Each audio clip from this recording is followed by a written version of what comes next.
Guys, dito tayo sa Germany. Medyo mainit, pero sarap pa rin. Magandang buga ng hangin. Nga pala kami ni Sir. Medyo ano kami ng bote. konting sideline. Doon kami pupunta. Ganda dito. Malinis. Mainit pero malamig yung hangin.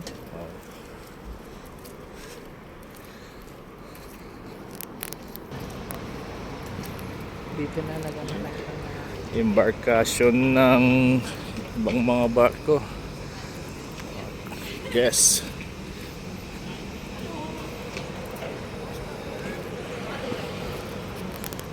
Ngayon lang ako nakalabas eh.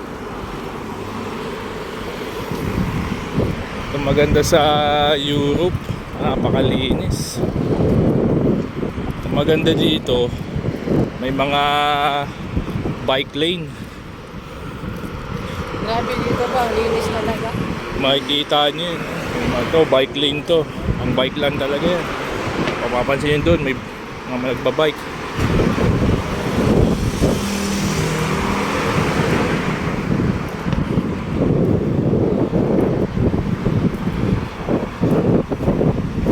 So yan, DM, Lidl.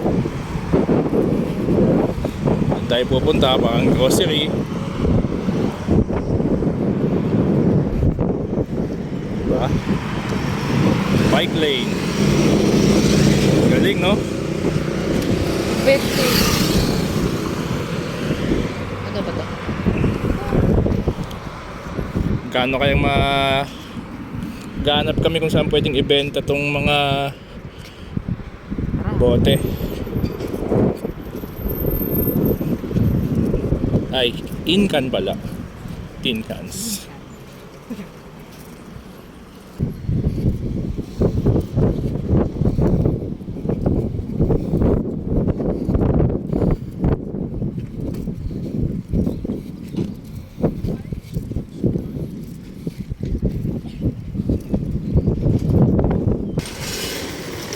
Ito na guys, yan, ganito sa Europe. So pwede mong ihulog, tapos magkakaroon ka ng pera. Sana all, sana ganito rin sa atin sa Pilipinas. Ayun si Sir. Ganun lang pala. Hello mga guys. Sailor natin si Sir. Yun lang natin ang pwede. Para ba? Sige yata, hulog lang. Ano? Yan o, meron na o. Oh, 50 euro. Benta na. 0.50 € na. Sana pwede ka. Sige, ayos o yan. Ito nyo guys, nadadagdagan. Mayroon ng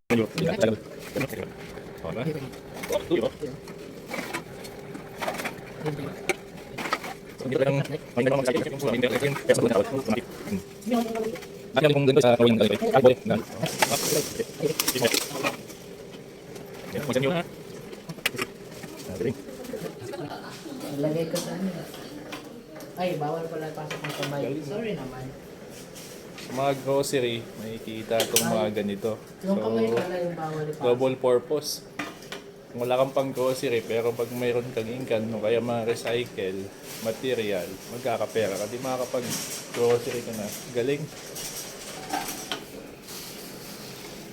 So ngayon, ako ng 10 euro. Kaya picturean mo nga ako sa. Sige.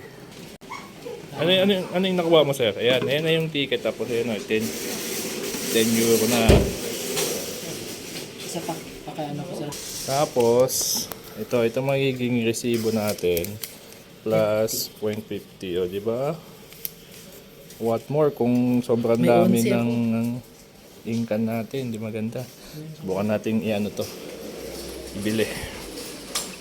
Picturean mo. 50 siya?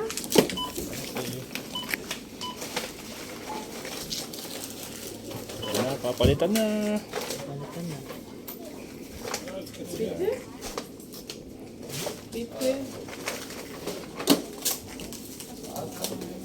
Galing guys, no? Ayun na. Yung basura, naging pera. Dahil magkano? Ayan no. 11. May 11. Bali magkano yan? 500 plus din yan sa atin. Sa atin. Galing. Ito yung literal na may pera talaga Sa baso. sa basura. Ayan, dami rin guys nag-ano. Magawa.